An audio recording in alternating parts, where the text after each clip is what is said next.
ইলিশ মাছের কোরমা রেসিপিটা এতটা ইউনিক একটা ইলিশ মাছের পদ যে আপনারা যারা একঘেয়েমি ইলিশ মাছের তরকারি ইলিশ মাছ ফ্রাই খেয়ে বোরিং হয়ে গিয়েছেন, নেক্সট ফ্রাইডেতে যারা পোলাও রান্না করবেন চিন্তা করছেন, তারা কিন্তু এই ইলিশের রেসিপিটা করে ফেলতে পারেন। খুবই মজা হয় ইলিশ মাছের এই কোরমাটা। প্রথমে আমরা পেঁয়াজ কুচি করে সেটাকে একটু বেরেস্তা করে নিব। দেখতে পাচ্ছেন আমাদের বেরেস্তাটা রেডি। এবার আমি একটা টমেটো মাঝখানে ভাগ করে কেটে নিচ্ছি, এটাকে আমি দিয়ে দিব ডিরেক্ট ব্লেন্ডার জারে। সাথে ব্লেন্ডার জারে দিয়ে দিচ্ছি আমি কাজু বাদামটাকে আমি ওভারনাইটের জন্য ভিজিয়ে রেখেছিলাম।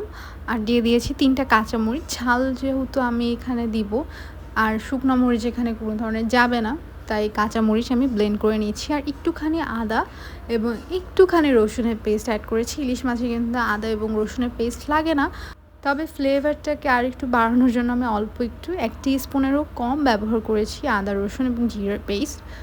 আর পেস্টটা একদম মিহি পেস্ট করে নিয়েছি। এবার একটা বোলে নিয়ে নিয়েছি টক দইটাকে খুব ভালো করে মিক্সড করে নিলাম।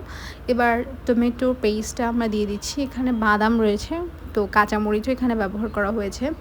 পেঁয়াজ বেরেস্তাটা দিয়ে খুব ভালো করে মিশিয়ে নিলাম। এবার ইলিশ মাছগুলো দিয়ে দিব।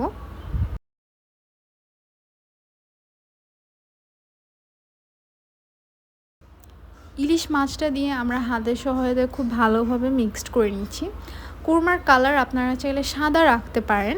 আমার কোরমার কালারটা এমন আসার কারণ মেইনটাই ছিল টমেটো যেহেতু আমি ফ্রেশ ইউজ করেছি, আর এটা যেহেতু টোটাল একটা হোল টমেটো আমি ইউজ করেছি, সেটার কারণে আমাদের গ্রেভির কালারটাও একটু রেডিশ টাইপসের এসেছে। এখানে কোনো ধরনের আমরা শুকনা মরিচ কিন্তু ব্যবহার করিনি।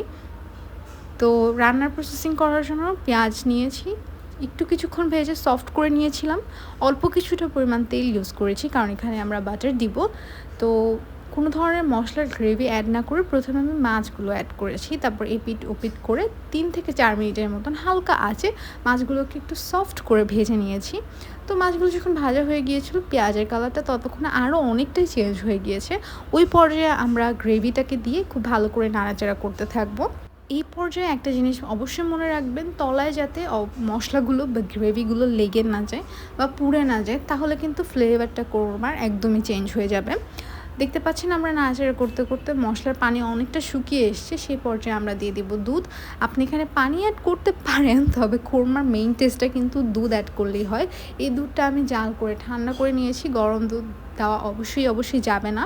তারপরে দিয়ে দিলাম লবণ এবং চিনি দিয়ে দিলাম। লবণ দিয়েছি পরিমাণ অনুযায়ী, চিনি দিয়েছি 1/2 টিস্পুনের মতন। জাস্ট ওই টক দই আর টমেটোর যে টক ভাবটা থাকে সেটা রিডিউস করার জন্য। তো পাশের কড়াইয়ে ঘিটা যেহেতু আমার জমে ছিল, তো ঘিটাকে আমি একটু জাস্ট মেল্ট করে এখানে অ্যাড করে দিয়েছি।